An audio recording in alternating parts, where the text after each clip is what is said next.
Hello, everyone, and Tashidele. Welcome to our Tibet Talks series today. I'm Denche Gyatso, Director of Outreach at International Campaign for Tibet.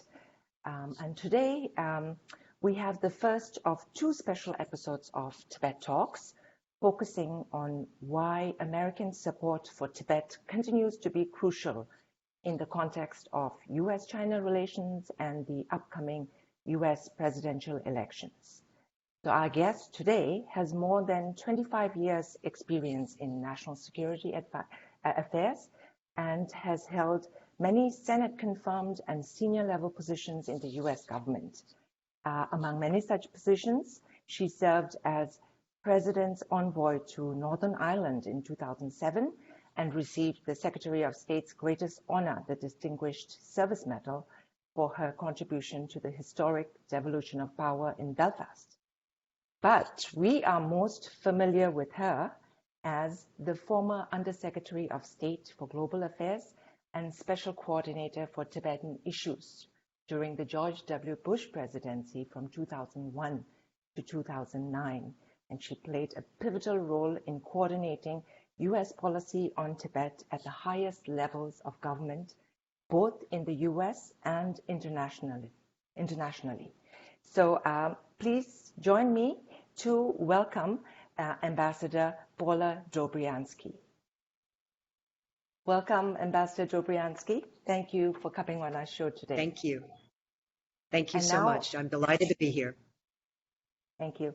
And now I'd like to invite our ICT President Matteo Mecacci to join as well, and we can begin our program today.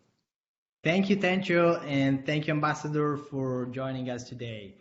It's a real privilege to have you with us today because we are now at a critical time in the US-China relationship, and we see it in Washington and across the world, a growing and deeper concern about the rise of China, of the authoritarian China on the global stage.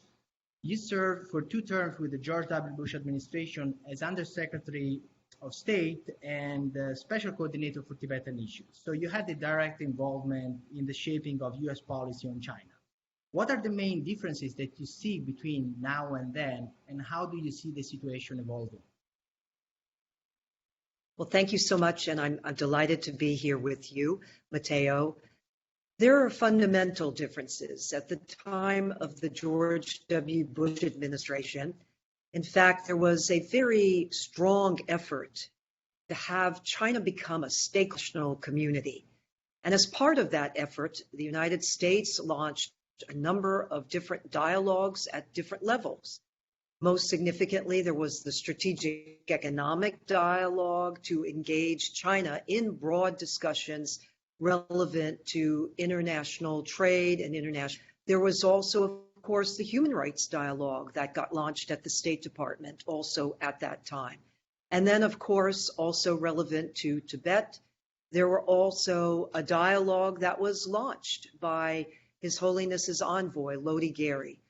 So in becoming a stakeholder, that also meant taking on responsibility, global responsibility. At the present time, the situation is not the same. And part of it is attributable to actions undertaken by China. In particular, we have seen that China has invested very heavily in its military. It has, as a result of that, also engaged in South China Island Sea disputes with many of the neighbors in the region. And there has been concern about what it is doing politically, but especially militarily.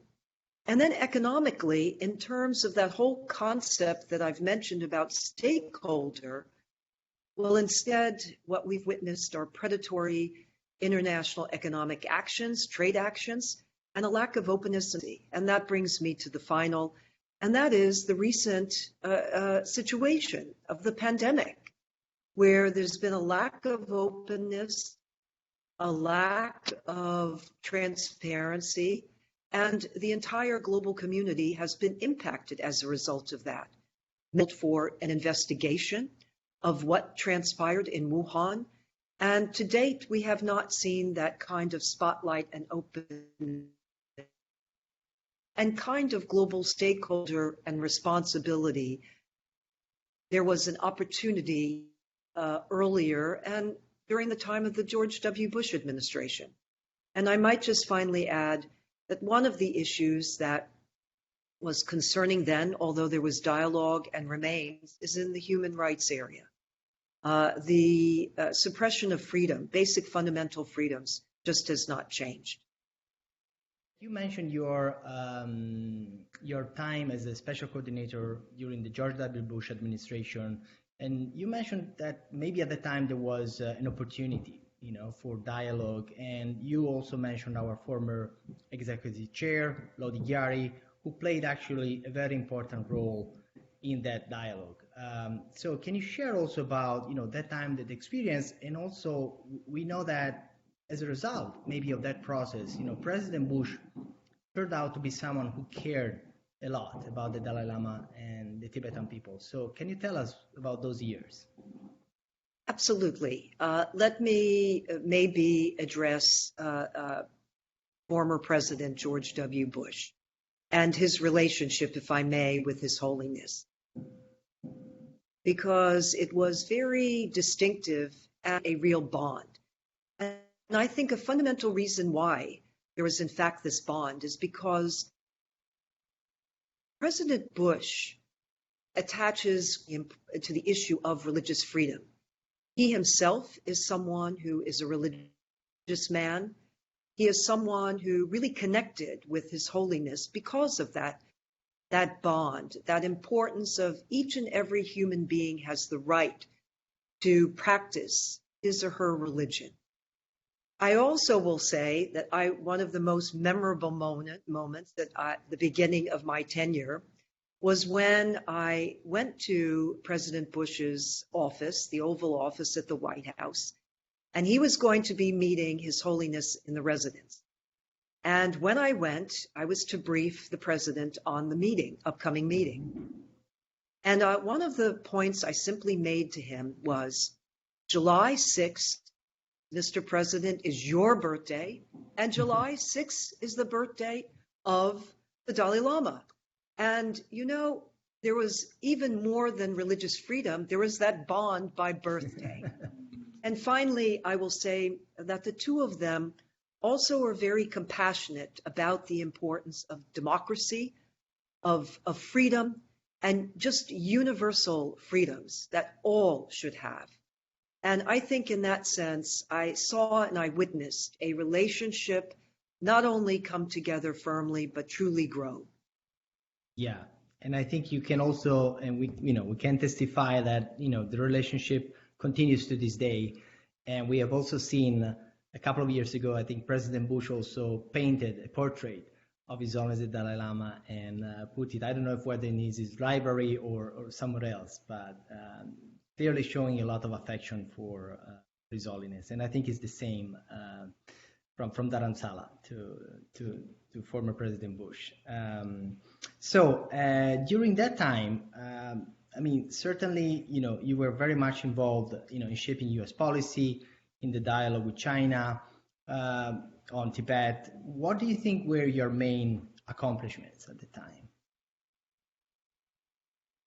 There were a number of very significant achievements relevant to Tibet. First, I would say that the administration had decided early on that it wanted to take the coordinator role and to place it at the level of the undersecretary. My predecessors were at the assistant secretary level, and there was a very strong feeling here that it was important to elevate it and put it at the undersecretary level. Secondly, I would say that there were a number of extremely significant, long-standing Tibetan prisoner cases, political prisoners, those who were imprisoned for their religious beliefs, and we resolved a number of the cases. But I think that there were a number of our congressional friends who rightly said, it's not just about one or two or maybe even 5, 10 cases resolved. It's the hundreds others and the others that have not. But yet, nevertheless, there was some progress.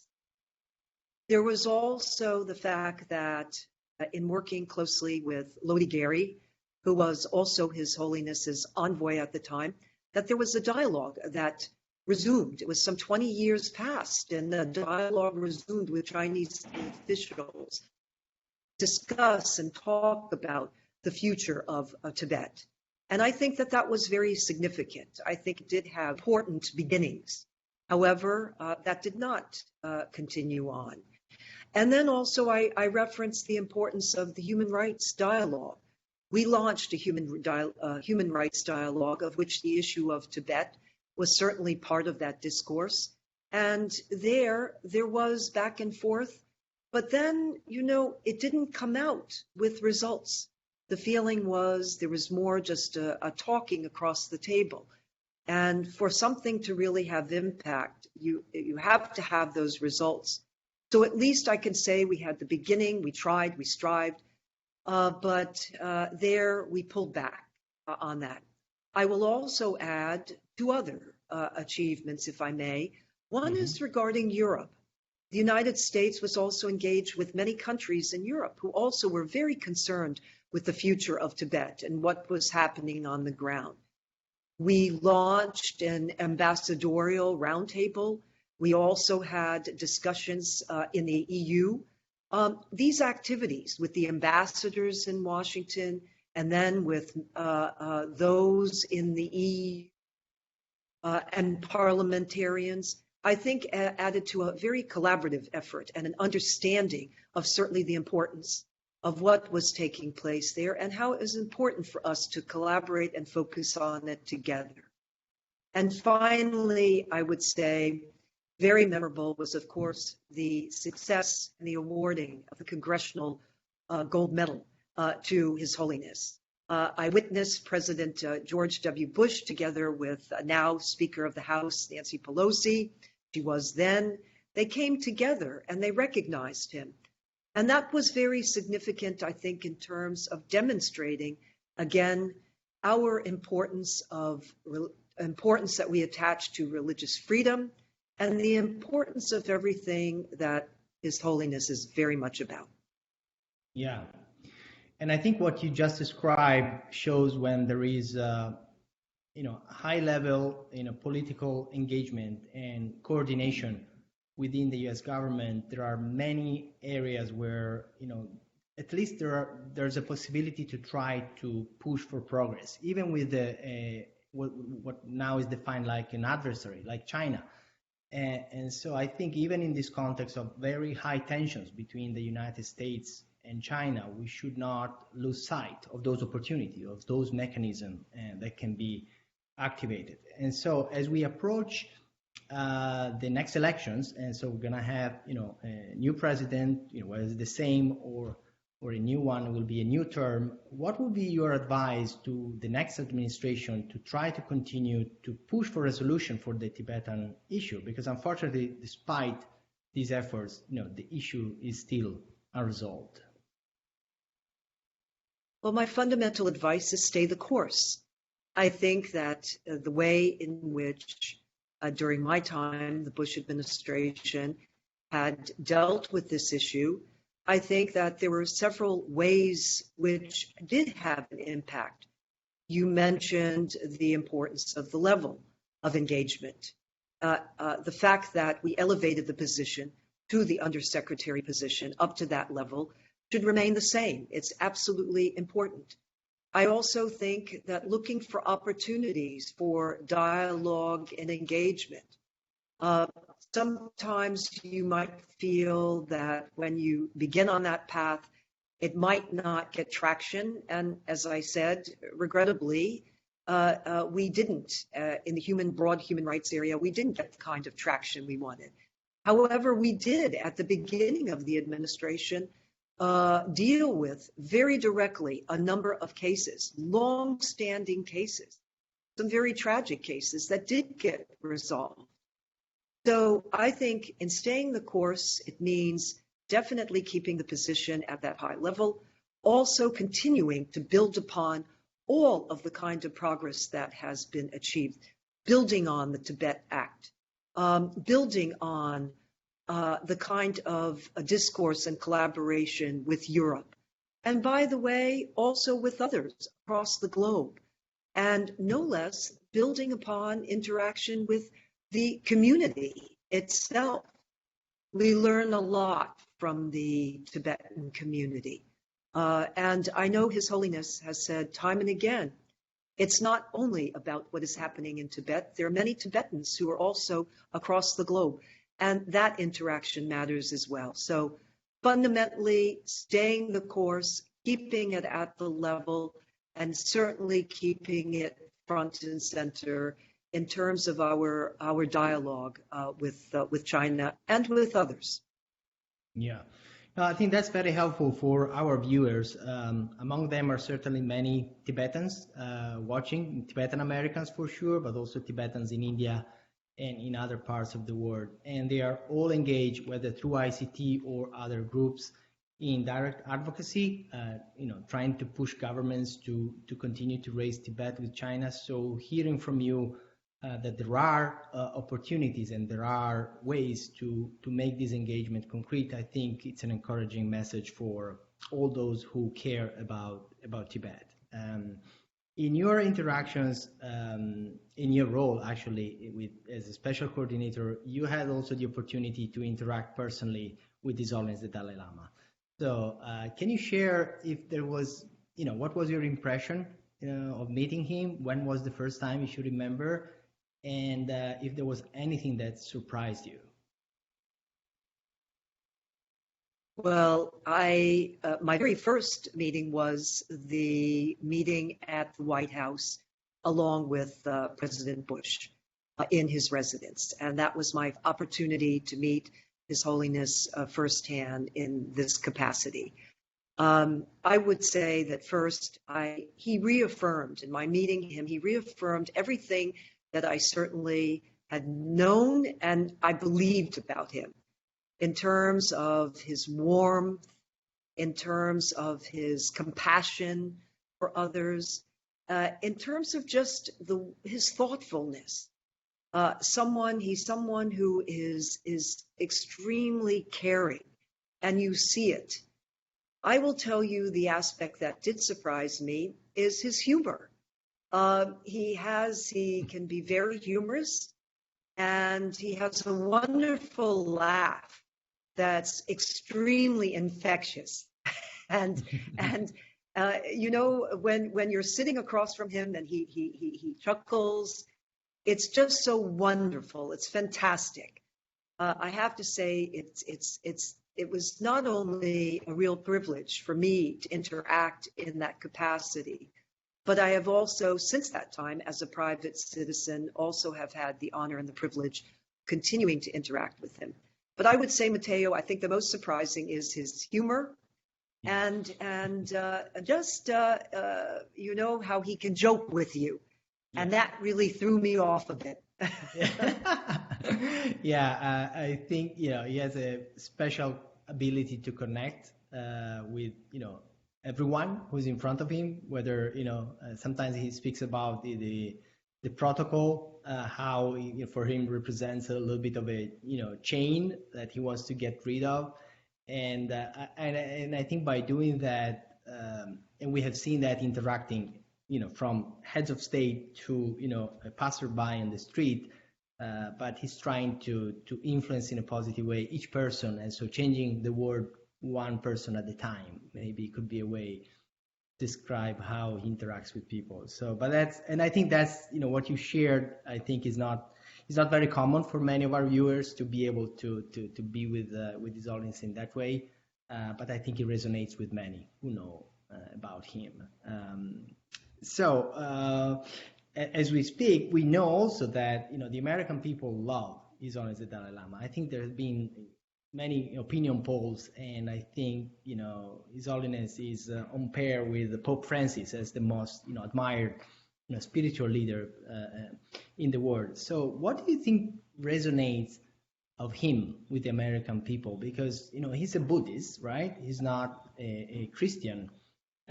religious leader, but he enjoys such and commands such respect from the American people. There are so many qualities of his that resonates.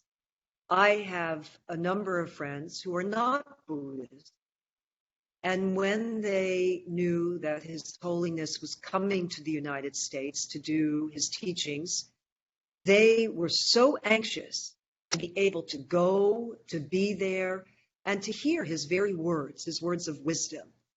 And why is that, and how did that really just draw them in? It's because they were very, very struck by his words of peace, his words not just to one religion or to another religion, that when he also speaks, he speaks for the well-being of all, and that he also speaks very compassionately about the disadvantaged and what each and every one of us must do to help the disadvantaged. And there are those kinds of teachings that really have traction and just resonate and are very thoughtful and impactful on everyone, on every individual life on this earth. And so I have found so many non-Buddhist friends who would go and are true devotees of His Holiness and wanting to hear his words of inspiration. It meant a great deal to them. And these were words that they wouldn't only just go and listen to, but that they took away. They took away with them, and they also tried to share with others. So I would say that he's not only, of course, a religious leader, but he is also someone who is very wise, who is also very caring about our earth. He cares about environmental issues. He cares about the importance of peace and not promoting and furthering conflict. He cares about the basic human being. And all of those principles and concepts matter greatly to every human being. So I can tell you that was very much a motivation for so many friends going to listen to him and being inspired by him and his words. Yes, and I just want to mention, since you referred to his caring for the earth, that you were also recently involved with the group that you work with on environmental and water and sanitation issues to have also a message from His Holiness on the occasion of Earth Day, right? That was also... Yes, I will just say a word on that. That's Yeah. correct. On the occasion of Earth Day, it provided an opportunity, since the Earth has been impacted by this pandemic, that there are environmental issues that, of course, impact the basic issue of water, clean access of water for all. If you don't have clean access and you don't have access to clean water, it is one of the most fundamental areas that has an X. And in that sense, His Holiness spoke to this very fundamental issue of the need for water, sanitation, hygiene in healthcare facilities, meaning in basic clinics, in hospitals. This is a basis for eradicating the pandemic. You have to have that, and not just in the developed world, but the developing world. His words mattered. Thank you. Thank you for sharing that with our audience. And the last question I have for you, it's simple but maybe difficult one. Why should Americans care about Tibet? Well, first of all, America itself is an idea, what we are about. There are so many policymakers who time and again remind us of that fact, how our own history, how we came together, what we are, that we are an idea. We are an idea that's galvanized around basic and fundamental human freedoms, and that not one single individual on this earth should be deprived of those fundamental freedoms. And it is in that sense, is very much connected to Tibet. It's connected to also, if I may say even broadly, all those in China, the Uyghurs, others who want to have their basic human rights respected. And in this sense, the future of Tibet, it matters. Basically, the Tibetans want certainly to preserve their own history, their own culture, their religion, and they have every right to do that. And in that sense, that is what bonds us. It is what we are about, the very history that undergirds America and the importance that we do place on fundamental human rights for all. That's why Americans are interested and care, and that's why we will continue to have that commitment to Tibet. Thank you. Thank you so much, Paula, for sharing your time with us and your perspective. I think coming from someone like you, who's one of the most experienced foreign policy expert in Washington, D.C., it means a lot to our audience, to our organization. We are very grateful for your friendship to ICT, not only at the staff level, and we know you have also a strong friendship, a long-lasting friendship with our chairman, Richard Gere, which we know, is very close to you. So I want to thank you on behalf of all ICT and our viewers for sharing your time with us today. Well, thank you. And may I just say in closing, Sure. I want to congratulate you and ICT for this wonderful opportunity to have this talk. And you do phenomenal work, and keep it up. It's so important. And for all your members who are engaged today in this talk with us, who are watching and are present, just thank you. And keep up the work. You, the team, Chairman Richard, keep it up. Stay the course, as I said. Thank you. Thank you so much. Thank you. Thank you so much. Thank you. Thank you to both of you. We've been able to learn a lot today, and it's an excellent conversation. So thank you again, both of you. Bye-bye. Thank you. Bye.